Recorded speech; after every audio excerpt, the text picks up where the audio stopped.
Ou disons, quelle est la meilleure décision que tu aies prise, à ton avis? Quelle est la meilleure décision, la décision que vous aimez le plus? La décision passée, décision difficile, décision effrayante, mais qui aujourd'hui fait votre fierté? Celui de quitter ma famille, mes parents, trop jeune, d'embarquer dans un pays étranger. Ça, c'était une bonne décision. C'était une grande décision que j'aurais pu prendre dans ma vie. Ok. Pourquoi vous êtes parti? Je suis parti parce que j'en avais ras-le-bol. Je ne voulais plus ce qui se passait au pays. Et puis voilà. Du coup, je me suis dit, il faut que je quitte. Bon, il faut dire la vérité quand même. Je me souviens, vous m'aviez une fois dit que c'était une question de femme. Il y a eu une femme que vous suiviez à l'époque. Faut pas changer des histoires. Okay, oui. Une femme que vous suiviez à l'époque et puis racontez-nous un peu l'histoire. Qu'est-ce qui s'est passé? Oui, c'est ça. Faut pas mentir ici. Vous êtes parti parce que le pays n'allait pas bien. C'était à cause d'une femme. C'était pour impressionner une femme que vous êtes parti. Oui, c'était pour impressionner une femme. Vous avez quitté votre pays parce que la femme que vous désiriez ne voulait pas de vous parce qu'elle voulait d'une personne. Racontez-nous l'histoire. Ça nous intéresse. Oui, c'est un peu ça. Tu sais, lorsqu'on est jeune, souvent on a des ambitions et parfois on fait face à beaucoup de confrontations. Racontez-nous l'histoire de la femme. C'est ça, pas des théories et tout ça. Oui, donc j'aimais une fille qui était joviale dans les quartiers.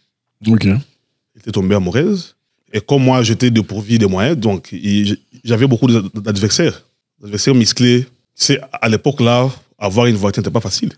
Chez nous, on n'avait pas une voiture. Mais mes adversaires en avaient. Et cette influence-là, donc, à chaque fois que j'étais avec la fille, donc, j'avais des combats là d'esprit. Je me suis dit, OK, trop c'est trop. Je dois quitter le pays et aller chercher la vie. Il faut raconter l'histoire. Vous m'avez déjà raconté l'histoire. Il faut raconter l'histoire. Qu'est-ce qui s'est passé? Monsieur Robert voulait d'une fille. La fille voulait de lui. Mais bon, voilà, il s'est passé un jour, pendant qu'il marchait, vous voyez un peu comment ça se passe. Vous allez chercher la fille à l'école. Hein? C'était à l'école ou quoi, je ne sais plus. Oui, oui. En rentrant, vous marchez ensemble en train de discuter, tout ça. Pourquoi je parle pour vous? Non, parle. Parle. Oh là là. Alors, pendant qu'il rentrait avec la fille en train de discuter, vous savez, vous l'avez déjà certainement fait. Ils sont arrivés en plein, enfin, vous savez, l'extase, l'ambiance, tout ça.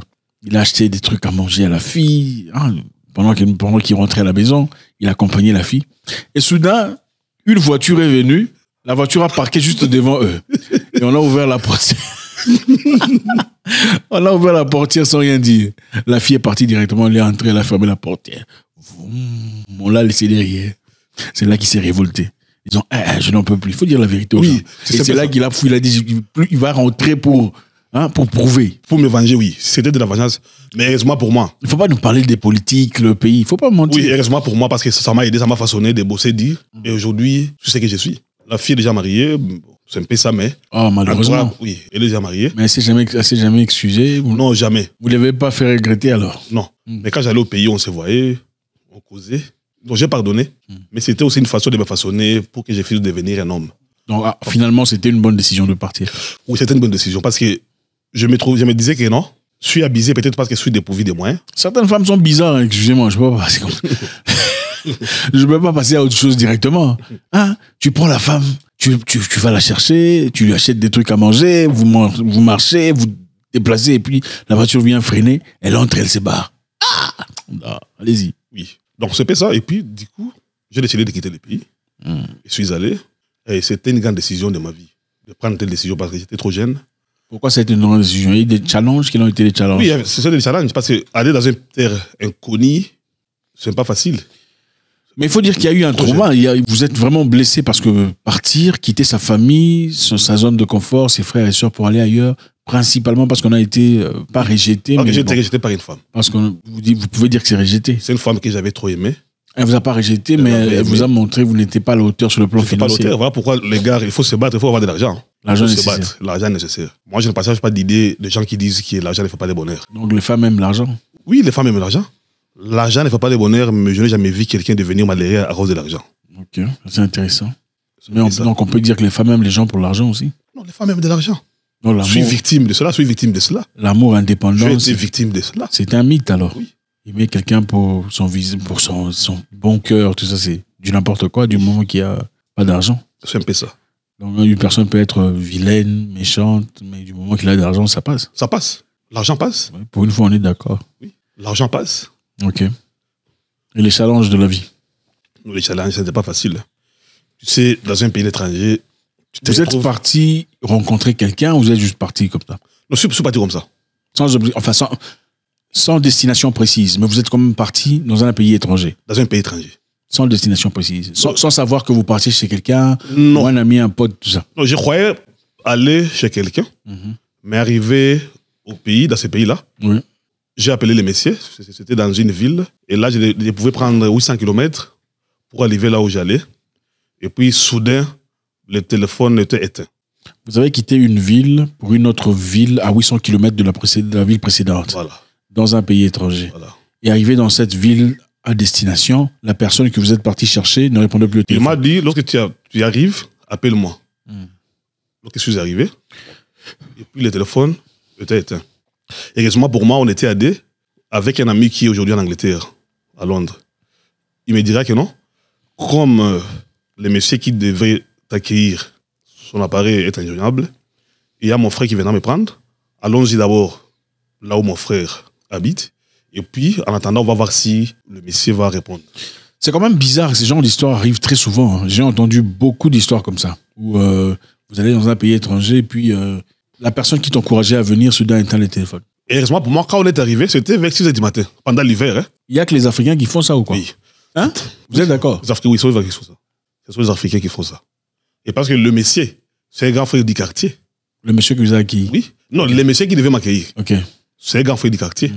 Même sa maman m'avait envoyé... Chez lui, avec un petit cadeau. Avec un petit cadeau. Il a démissionné à sa mission. Le monsieur, on s'est vu après 3 ans. Dans le même pays? Dans le même pays. Waouh! Après 3 ans. Il doit avoir eu honte, j'espère. Oui, qu'est-ce qui s'est passé? Comment il a réagi? S'est-il expliqué pour dire, bon, je suis désolé, ou il a juste fait semblant? Oui, comme en tout cas, il était embarrassé. Ok. Je devais aller chez quelqu'un. Oui. Son appareil était éteint.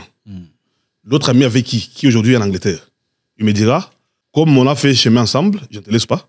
Allons-y d'abord là où moi, je dois être hébergé. Ok. Et puis par là, on verra si le grand frère là va répondre. D'accord. Et en arrivant, heureusement pour moi, je vais trouver maintenant quelqu'un, un ami d'enfance du quartier. Au même endroit? Au même endroit, dans cette maison-là. Il vivait là. C'était une maison où les gens partageaient. Ils étaient à 15, 16, la même maison. On m'a accueilli, 2 chambres. Waouh. L'autre dormait au salon. C'est un peu comme moi, 25 personnes dans 2 chambres. 25 personnes dans 2 chambres. Vous voyez comment la vie est très intéressante. Des fois, on planifie sans vraiment savoir où on va exactement. Mais quand on arrive, la vie formule les choses telles qu'elle veut. Donc, vous êtes arrivé chez vous, la personne que vous suiviez, et finalement, vous avez pu rencontrer une personne qui vous connaît. Oui. Voilà pourquoi moi je dis toujours, il ne faut jamais avoir peur. Il ne faut jamais avoir peur quand on prend des décisions importantes de la vie. Il ne faut pas se poser des questions telles que comment je vais faire, où je vais dormir, comment je subviendrai à mes besoins, comment je vais me nourrir. Moi, je pense que la vie, bizarrement, trouve toujours des solutions aux désirs de l'humain. En tout cas, les solutions élémentaires, ce n'est jamais très compliqué. Oui. Il faut toujours avoir le courage d'y aller. Allez-y, monsieur. Oui, et puis c'est ça. Donc, le lendemain, le monsieur il travaille quelque part, il vendait en ville. Et puis moi aussi, il va m'introduire, c'est son patron. Et puis j'ai commencé à travailler. Le lendemain. Le lendemain. Donc tu arrives aujourd'hui, espérant aller chez quelqu'un qui éteint son téléphone. Finalement, tu vas ailleurs et tu rencontres une personne qui te connaît et cette personne t'ouvre la porte d'un boulot. D'un boulot. Et tu sais, si on y pense, si tu arrivais chez la personne, peut-être que tu n'aurais pas eu le boulot immédiatement. Oui, oui. Peut-être que tu aurais traversé des moments difficiles. Oui, oui. Ça, c'est évident. Et c'est là où ça a commencé. Il me dira, OK, t'inquiète, tu es déjà arrivé. Tu dois mettre un point à ce qui concerne notre pays, ton pays, donc reste ici, donc on va bosser. Et j'ai commencé la vie là-bas. Mais en tout ça, c'est la femme qui t'a perturbé. C'est la femme qui m'a perturbé. Oh là là. Et quand j'allais... Oui, parce que le problème, c'est quoi? Quand je me suis séparé avec cette fille-là, hein, j'ai tissé d'autres relations avec la nouvelle. Mais tu sais quoi? Oui. Comme ça a pris du temps pour que je puisse me retrouver, quelqu'un d'autre a marié cette fille-là. Parce que la fille, il ne faut pas attendre. Parce que nous, on avait des illusions. Quand tu arrives dans des années, une année, ça ira de mes amis. Tu vois, ça, tu envoies des photos au pays, mais la fille termine. Certaines personnes pensent que les femmes... Vous pensez que les femmes ont du mal à aimer? Parce que certaines personnes pensent que les femmes aiment difficilement. En fait, les femmes s'aiment elles-mêmes. Et là, je parle de la grande majorité des femmes. Je ne parle pas de toutes les femmes. Les femmes s'aiment elles-mêmes. C'est-à-dire, ce n'est pas toi qu'on aime, mais on aime le sentiment qu'on a quand on est autour de toi. Voilà. On aime ta façon de me traiter. On aime ta façon de me parler. Ah, il me parle bien, il est gentil avec moi, il me donne de l'argent, il me soutient, et tout ça. Ce n'est pas que je l'aime lui parce qu'il est quelqu'un de génial. Je l'aime pour ce qu'il fait pour moi. C'est pas la même chose. C'est comme une personne qui mange du poisson. On demande, apparemment tu aimes le poisson. Oui, j'aime beaucoup le poisson. C'est vrai, tu aimes le poisson. Ah, j'aime beaucoup le poisson. Mais c'est pas le poisson que tu aimes. C'est toi-même que tu aimes. Tu aimes le sentiment que tu as quand tu manges le poisson. Ce n'est pas le poisson que tu aimes. Puisque si tu aimais le poisson, tu ne tuerais pas le poisson. N'est-ce pas? Oui, et toi aussi, tu avais un challenge. Tu me disais un jour, au coin là-bas, tu avais faim. Qu'est-ce qui s'est passé dans un pays étranger là-bas? Ah bon, cette histoire-là, toi aussi. Franchement, bon, moi, c'était compliqué. Hein? Oui. C'était compliqué. Moi aussi, j'avais connu une histoire très similaire. Je pense que, bon, j'étais très jeune à l'époque. Elle était elle était beaucoup de choses à l'époque. Vous savez. Déjà, je me suis retrouvé dans... je ne vais pas entrer dans les détails. Déjà, j'ai raconté le clair de l'histoire ici. Je me suis retrouvé dans un milieu où la personne censée m'accueillir m'avait dirigé vers une autre direction. Oui. D'accord? Arrivé là-bas, on s'est retrouvé dans une maison de 2 chambres, 25 personnes. Je me souviens une fois, on est tous assis au salon comme ça. Il n'y avait pas de lit, il n'y avait pas de chaise. Il y avait juste, comment vous appelez ça? Couch, deux places. Tout site couch. Oui, fauteuil, là, fauteuil de 2 places. C'est d'ailleurs cassé.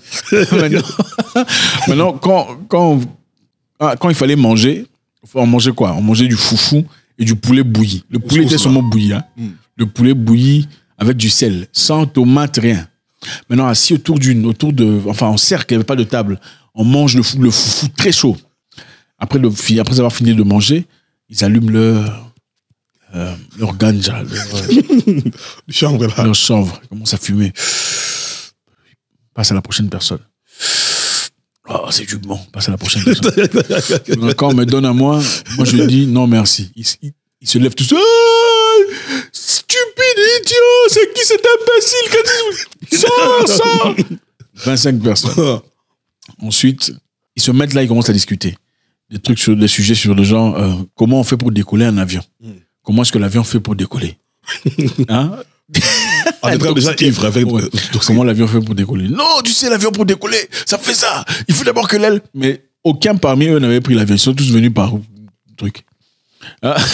Et puis là, assis sur le fauteuil, il dit, non, ne vous en faites pas, attendez. Là, au moment où je vous parle, là, je réfléchis comme un pilote, je sais exactement comment c'est. Donc bref, c'était pour dire que la fille que j'avais laissée, moi, l'objectif c'était de travailler, de pouvoir l'épouser. Vous savez, les promesses, tout ça, ça va aller, tout ça. J'en ai parlé à un ami à l'époque, Philippe, c'était vraiment un proche, c'était quelqu'un de bien. On partageait beaucoup d'histoires. Philippe aussi avait laissé une fille qu'il appelait Madeleine, si je me souviens. Ah, Madeleine, je ferai ça pour Madeleine. Madeleine, elle sera comme ça. Madeleine, on va voyager ensemble, tout ça. Moi, chacun avec ses rêves. Chacun avec ses rêves. Alors, moi aussi, j'ai raconté mon histoire. Maintenant, un beau jour. Moi, j'avais même une photo. J'avais une photo de la fille. Oh là là. La nuit, à chaque fois, j'ai regardé la photo. Moi, j'avais des lettres, tu vois, les lettres qu'on s'est échangées. Tu vois, à l'époque, non, on s'écrivait, hein, il y avait des lettres, toutes ces lettres d'amour. J'avais tout mon box, toute ma boîte de lettres d'amour, j'avais. Je me souviens maintenant un jour, des fois je recevais de l'argent, je recevais de l'argent venant de mon père, très peu, hein, à peu près $200, et de 200 je sortais, de fois $100, je lui envoyais à elle. Ok, j'avais pas de boulot, tout ça. Un jour, j'avais mon téléphone, son téléphone m'a sonné. Ouais, ok, son téléphone m'a appelé. Le téléphone a sonné. Allô? Je décroche. Allô? Rien. Allô? Rien. Allô? J'entends des voix maintenant. Oh, mais non. Attends, pourquoi tu es comme ça? Attends d'abord. Attends. Ah, mais sois patient, non? Attends. Ah, c'est quoi ça? Je prends le téléphone, je donne à Philippe. Écoutez un peu. Allô? Personne n'a dit allô, mais bon. Ça continue. Mais attends un peu, je ne sais pas s'il disait Richard ou Richard, attends un peu, je ne sais pas Richard, mais bon, bref. Bon, j'ai compris la scène. Vous imaginez un peu ce qui s'est passé de l'autre. Ça m'a brisé le cœur, parce que je sais qu'à l'époque, ça faisait partie des éléments moteurs de mon courage. Je me disais, je bossais dur pour faire, je bossais dur pour voilà quoi. Mais je pense que après, quand je me suis relevé, ça m'a donné le pouvoir, la niaque nécessaire pour pouvoir évoluer dans la vie. C'est aussi pour dire que, bon, voilà, c'est pas seulement parce que ce sont des femmes. Les gens sont difficilement fidèles à leurs propres paroles, leurs propres ambitions. Et dans ce cas-ci, beaucoup de femmes sont là pour leurs intérêts personnels, leurs bénéfices. Si leur intérêt n'est pas direct, elles passent à autre chose. Voilà pourquoi Même si elle ne veut pas ouvertement te faire de mal ou te blesser. Donc voilà. Tu te souviens, un jour, on a fait une vidéo ici où je disais que la femme était le catalyseur pour la réussite de l'homme. Oui. Parce que moi, j'ai quitté le pays à cause d'une femme. Ce n'était pas parce que j'étais en conflit avec un homme. Donc. Et certainement, si ce n'était pas pour une femme, il ne serait pas parti. Et aussi, je dois dire que moi aussi, ce qui m'a donné le courage de vraiment me battre, de quitter, c'était aussi quelque part pour une femme. Oui, donc pas entièrement, parce que l'objectif, c'était d'aller étudier aussi. Mais même les études, là, c'était pour aller finalement avoir une vie et faire plaisir. Et femmes. Voilà. Donc les femmes sont très nécessaires dans la vie. Tout à fait. Très nécessaires dans la vie. Pour notre réussite, pour notre motivation, tout ce qui se passe. Je suis rarement d'accord avec M. Robert. Vous le remarquez. Tout à fait, les femmes sont catalyseurs de beaucoup de choses. Laissez-moi vous dire une chose, d'ailleurs, moi je pense que s'il n'y avait pas de femmes sur Terre, les hommes vivraient de la cueillette. Oui, et puis je te dis, même si on disait que dès maintenant, on va diviser. Les femmes auront leur pays, les hommes auront leur pays. Le lendemain, tu trouverais tous les hommes là-bas. Oui, ou en train de regarder. On divise, on dit à partir d'aujourd'hui, cette province ici, cette ville, c'est ça pour les hommes, c'est aussi pour les femmes. Avant qu'on arrive minuit, tu verras au moins 3 millions d'hommes là-bas. C'est vrai. les hommes travaillent dur pour les femmes, même s'ils ne le disent pas. Sinon, aucun homme ne serait en train de chercher un Lamborghini ou une Maserati. On s'en fout de tout ça. On serait là en train de vivre de la... Et je te dis, beaucoup d'hommes ne se laveraient pas. Et puis regardez même, écoute, dans les écoles mixtes, dans les écoles mixtes, je me rappelle à l'internat, on allait avec des babouches à l'école. Oui. Parce qu'il n'y avait pas de femmes. Parce qu'on s'en foutait. Il n'y a que des hommes. Mais regardez maintenant l'école qui est mixte, où il y a des hommes et des femmes. Oui. Avant d'aller, tu dois te parfumer. Tout à fait. Moi, je sais que... Tu es rasé. Oui. Regardez bien ton pantalon. Nous, on portait du bleu et du blanc à l'école comme uniforme. Bon, il faut voir l'école. Notre école était mixte. Il faut voir, il y avait des bleus et des blancs. Oui. Hein? Quand on dit bleu-blanc, vous pensez bleu-blanc, hein? Bleu-blanc. Mais il y a du bleu et du blanc. Oui. Donc, vous regardez le blanc là, vous dites, ça c'est blanc, ça c'est différent blanc. Pourquoi? Il faut regarder les baskets, les catchs dont les gens... Voilà, les baskets. Parce que les hommes étaient motivés. Des filles en blanc, on dirait qu'il allait dans une fête. Tout à fait. Ça rigole pas. Donc, il ne faut pas négliger l'implication ou l'importance de la femme dans l'épanouissement de l'homme. Oui. On le dit pas assez, je crois. Oui. On le dit pas assez. C'est vrai que voilà, toutes les femmes ne sont pas égales. Je n'aime pas dire la femme, parce que les femmes ne sont même pas égales entre elles. Oui. Il y a des femmes, il y a les autres là, hybrides. Donc, c'est bien de voir que, voilà, et finalement, que ça s'est passé comment? Oui, c'est comme ça donc. Moi, je sais aussi, il faut nous raconter ton histoire où, je sais à l'époque, quand vous veniez à peine d'acheter votre première voiture, vous vous en souvenez? Vous n'avez pas les capacités, vous n'aviez pas le... Je ne pouvais pas conduire. Vous ne pouvez pas conduire. Maintenant, j'avais honte. Je disais aux gens que... Monsieur Robert ne pouvait pas conduire. Je n'ai pas de permis de conduire. Tu sais, les hommes, les garçons de menteur, hein? Je n'ai jamais mis un homme qui te dira qu'il n'a jamais conduit la voiture. Tu te diras, non, moi, au pays, j'ai conduisé. Je conduisais. Bon, moi aussi, c'était ça. Ça, c'est les Africains. Oui, les Africains. Je disais à ma destinée, bon, je conduisais. Maintenant, quand j'ai acheté une voiture... Vous avez cherché un chauffeur. J'ai cherché quelqu'un, un chauffeur ou bien un ami qui m'aidait à conduire.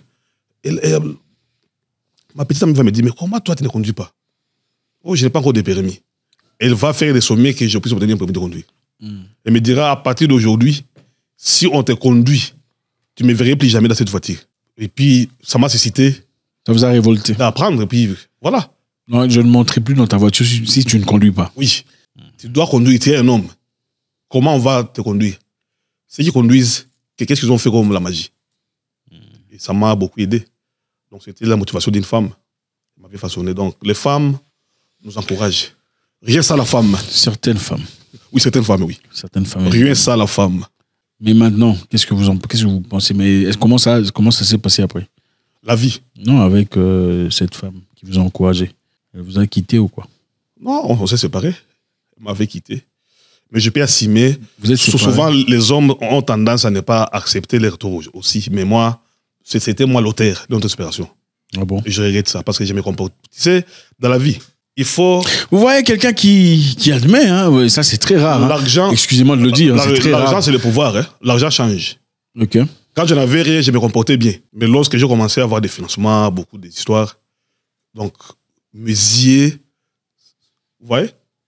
Et tu connais ce que je voulais dire là-bas. Moi, je me souviens à l'époque, vous ne m'avez rien donné. Vous avez reçu beaucoup d'argent de vos financements. Jusque-là, vous donnez à plusieurs personnes que je ne citerai pas ici. Moi, je savais que toi, tu avais beaucoup d'argent à cette époque. Non.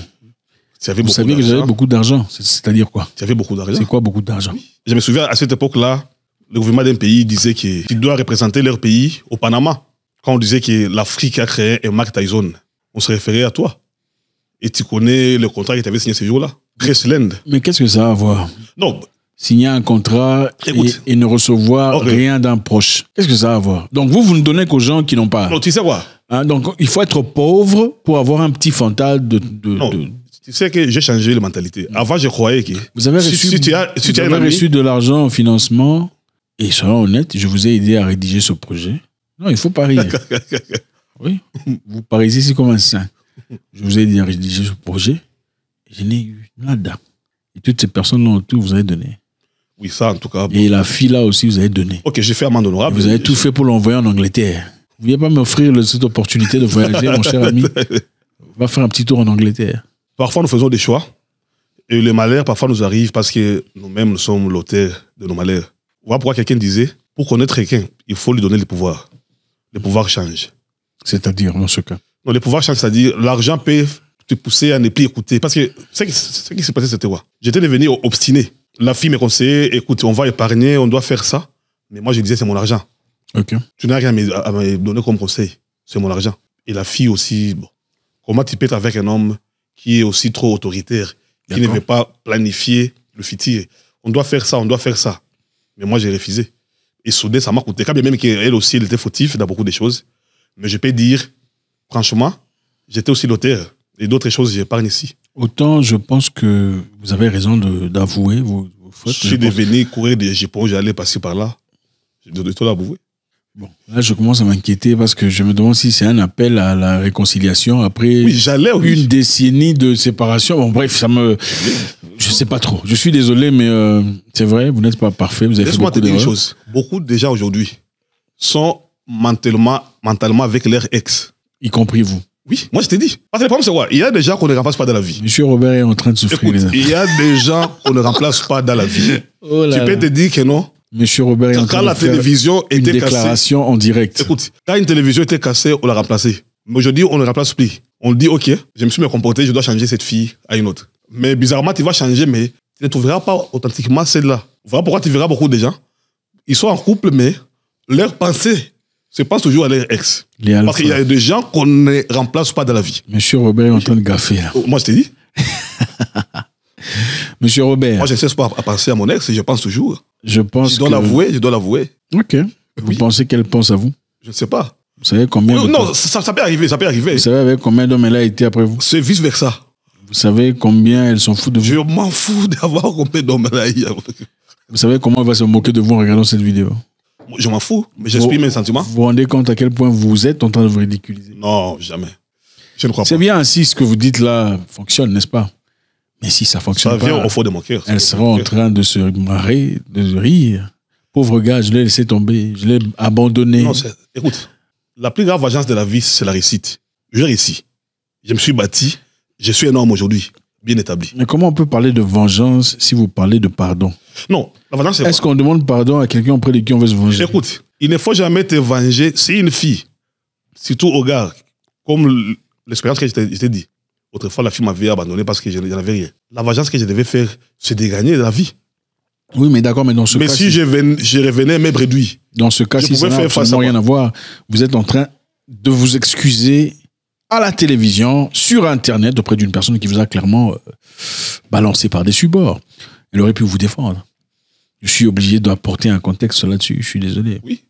Elle aurait pu vous défendre en disant non, c'est mon mari, même si ma famille ne veut pas de lui. C'est mon homme, il a été là avec moi. Non, il ne faut pas vous marier, monsieur Robert. Un alpha reste un alpha, ça ne rigole pas. C'est mon homme, il n'est peut-être pas à la hauteur de vos attentes, mais il a été génial pour moi. Il m'a soutenu, il m'a aidé à réussir, à obtenir mes diplômes, il m'a aidé à progresser, il m'a protégé, il m'a préservé de beaucoup d'histoires. Alors ne parlez pas ainsi de lui. Moi, je ne veux pas d'une femme qui peut... Je suis désolé, c'est peut-être moi, voilà peut-être pourquoi nous sommes différents. Oui. Je ne voudrais pas d'une femme incapable de me défendre. Ce n'est pas ma femme, c'est la femme de n'importe qui. Je ne voudrais pas d'une femme qui prierait pour moi pendant qu'il y a des gens qui veulent me flinguer, pendant qu'il y a un fusil dans la maison. Disons, oh Seigneur, reçois son âme. Je n'en ai pas besoin. J'ai besoin d'une femme qui va aller dans la chambre chercher un fusil et fusiller le gars qui essaie de me fusiller. Le seul pardon que je peux accorder, peut-être, c'était l'âge. Voilà pourquoi j'ai toujours encore des justifications. J'ai toujours recommandé aux hommes, si tu as 42 ans, ne cherche pas une fille de 20 ans. Tu as 42 ans, cherche une fille de 28 ans, 30 ans. Mais il y a beaucoup de filles qui n'ont pas la capacité de prendre des décisions. Parce qu'elle est encore fille de papa. Tout ce qu'elle a comme besoin, nécessité, proviennent de son père. Du coup, la fille sera séduite par ce que le papa va dire. Moi, je ne suis pas nécessairement d'accord, M. Robert. Je pense que... Mais une fille qui est responsable, qui a sa maison, qui a son boulot, je ne vois pas si elle sera forcément facilement influencée par ses parents. Il y a des femmes qui sont responsables, qui ont leur boulot, mais qui obtempèrent à tout ce que papa dit. Il y a des femmes qui n'ont pas nécessairement de boulot, ou leur travail, ou d'indépendance, mais qui savent comment dire non quand c'est nécessaire. On a vu beaucoup d'histoires ici où une femme dit, si vous ne voulez pas de mon homme, je suis désolé, vous ne me verrez plus. Oui. Au nom de l'amour que j'ai pour lui. Oui. C'est ça le sacrifice. Pour une femme qui prétend vraiment aimer quelqu'un, c'est là. Et je ne suis pas en train d'encourager les personnes qui aiment des gens toxiques pour désobéir à leurs parents. Ce n'est pas ce que je dis. Je dis qu'il y a des cas où c'est nécessaire. Quand c'est un monsieur qui n'a rien fait, quand c'est un problème d'argent. Bon, l'argent se cherche si le comportement est bien. Bon, moi je vous connais, hein, vous n'êtes pas quelqu'un de mauvais. D'accord? Bon, je sais que vous aimez faire un peu... Bon, bref, je ne veux pas... Tout ça. Mais en général, vous êtes quelqu'un de bien. Voilà pourquoi beaucoup de gens semblent vous apprécier, même si bon, ils vous apprécient clairement parce que vous soutenez les femmes, vous êtes derrière les femmes, vous léchez les pieds des femmes. Enfin bref, c'est entre parenthèses. C'est pas ça. Mais je pense qu'une femme pourrait avoir quand même le pouvoir ou le courage de dire « Papa, je pense que tu es en train de juger ce garçon de manière pressée, okay, injustement, sans vraiment avoir les faits. » Il y a des gens qui grandissent dans des possibilités bien. Il y a des gens qui doivent traverser des moments difficiles pour évoluer dans la vie. Voilà pourquoi moi je dis, il y a le chien de la maison et les chiens de dehors. Moi, je suis un chien de dehors. Un chien de la rue. Un chien de la rue, c'est celui qui a quitté sa famille. Il est parti s'y chercher. Un chien de la maison a grandi à la maison. Aller à l'école comme papa voulait, laver les assiettes comme on voulait, a eu l'éducation comme on voulait, et puis patati et patata. Le chien de dehors, c'est comment battre les chats, comment résister aux chats. Le chien de dehors, c'est comment chercher la nourriture. C'est comment s'abriter. Comparé aux chiens qui sont restés à la maison, qui ne savent pas quoi faire quand il y a un chat qui se présente, qui ne savent pas quoi faire quand il y a la pluie, le vent, les difficultés de la vie. Maintenant, est-ce qu'il faut juger un chien de dehors comme on jugerait un chien de dedans? Non. Le plus important, c'est que ce soit un chien assez docile, assez clean, pour lui accorder l'avenir et la vie. Oui, oui. Et moi, je pense que si quelqu'un est capable de défendre sur ces éléments-là, en dépit de tout ce que tu as fait, moi, je pense que tu as fait beaucoup de choses. On ne va pas rester sur ce sujet. Oui. Je vous souhaiterais, M. Robert, de guérir. En tout cas, je vous le souhaite. Et de passer à autre chose. Pourtant, je vous connais un homme fort. Je pense qu'il y a quelqu'un qui ne serait pas content, d'ailleurs, de découvrir que vous parlez ainsi d'une certaine personne déjà partie, déjà bousillée. Donc, je ne vais pas entrer dans les détails. Mais voilà, en toute sincérité, la loyauté s'accorde à ceux qui le méritent. Ou bien? Oui, c'est ça. En tout cas, on voit la tristesse dans vos yeux. Regardez vos yeux. Non, ça en train de mouiller. Non. Mais oui. Donnez à M. Robert de l'eau, s'il vous plaît. D'accord, on parlait de la décision, de bonnes décisions que vous avez prises à l'étranger. Qu'est-ce que vous avez encore appris à l'étranger? Non, j'ai appris à bosser, dire. Comme tu viens de te dire tout de suite là, le chien de dehors et le chien de la maison. Oui. Donc, j'ai appris à façonner ma vie, à devenir un homme, un vrai homme. Et j'en suis fier. J'ai payé, moi, seul, mes frais de l'université. Ok. À chaque fois que je tombais malade, à l'âge de 21 ans, 22 ans, j'assumais mes propres besoins. Aller à l'hôpital. Et pour manger, c'était mon effort personnel. Et ça me rend fier d'être un homme. Je suis un homme. Donc, il ne s'agit pas d'avoir l'argent, d'avoir l'objectif final. Le parcours est aussi important que l'argent. Oui. Parce que quand vous parcourez les moments difficiles, même si on vous replaçait de manière magique dans des moments difficiles, vous savez comment reparcourir ce trajet. Voilà. Et aujourd'hui, je parle portugais, japonais, français, anglais, espagnol. C'est parce que j'ai voyagé. Et puis si je ne blague pas, je parle japonais. Et vous pensez que la mentalité de ceux qui n'ont pas beaucoup voyagé est généralement différente de la mentalité de ceux qui ont... Très différent. Très différent. Quels en sont les avantages et les non-avantages, les méfaits? Non, vous savez que l'avantage, c'est vous avez l'opportunité d'embrasser plusieurs cultures. Et de respecter ces cultures. Et respecter ces cultures. Et ça aide, hein, comme ça vous permet de penser que le fait que les gens font les choses différemment de vous ne veut pas nécessairement dire qu'ils sont en tort. Ils n'ont pas raison, que c'est toi qui as raison. Parce que la vie est tellement complexe, il y a tellement diversité, il y a tellement de diversité de choses que il n'y a pas une seule façon de vivre sa vie. Il y a beaucoup de façons de... Avant, moi, je ne croyais pas que j'aurais un ami camerounais burkinabé. Okay. Aujourd'hui, les grands amis qu'on a, ce sont les burkinabés, les camerounais. Je me souviens là, dans un pays là-bas, chaque soir, on se rencontrait dans un endroit où on appelait Tamsoué, là où les nations se rencontrent. Donc tu verras les burkinabés, les maliens, les somaliens, tous les Africains sont ensemble. Et c'est là comme un seul homme. Et c'est là créer un creuset par lequel on pouvait puiser de l'intelligence, la connaissance. Quand il y a des problèmes, on s'entraide. Tu vois que c'est cool, quoi. C'est difficile de savoir à quel niveau on est sur le plan social ou intelligence si on a pour l'élément de comparaison des gens comme soi ou des gens pires que soi. Difficile de se connaître, de s'établir en société sur le plan intellectuel ou social si on a pour élément de comparaison des gens comme soi ou des gens plus médiocres que soi. Donc il est important de se comparer à certains Ivoiriens de ton niveau, aux Camerounais, aux Français, aux Burkinabés, aux Sud-Africains, à d'autres personnes qui réfléchissent peut-être différemment de vous, mais qui t'aident à percevoir la vie d'une manière... Pourquoi ne pas prendre aussi les Sarakholés? J'aime beaucoup les Sarakholés. Les Sarakholés. On s'allait à Ané Soukouma. Bon, et là, c'est Rawa. On t'avait, hein? Dis ça encore. Ané Soukouma, et là, c'est Rawa. Les Sarakholés, écoutez. C'est intelligent. J'aime ça. C'est intéressant, mais bon. On avait reçu un message ici, on voulait t'inviter là-bas pour te présenter à quelques dames qui sont très jolies. Oui. Malheureusement, tu n'auras plus cette opportunité. J'aime les Maliennes. Plus qu'apparemment, tu es encore blessé de guerre. J'aime les Maliennes. Waouh. Et ça, c'est censé être quel genre d'amour? L'amour sincère ou simplement... Sincère. C'est toujours avec beaucoup de plaisir, monsieur Robert. Voilà. La vie a tellement de choses à offrir. J'espère que vous avez aimé. Faites-nous savoir si vous voulez qu'on continue. On a parlé l'autre fois, c'était sur quoi? On a beaucoup aimé le sujet qui a fait couler beaucoup d'encre. C'était choisir une femme vierge ou pas. Y a-t-il des avantages? Si vous voulez qu'on continue cette série-là, faites-nous savoir.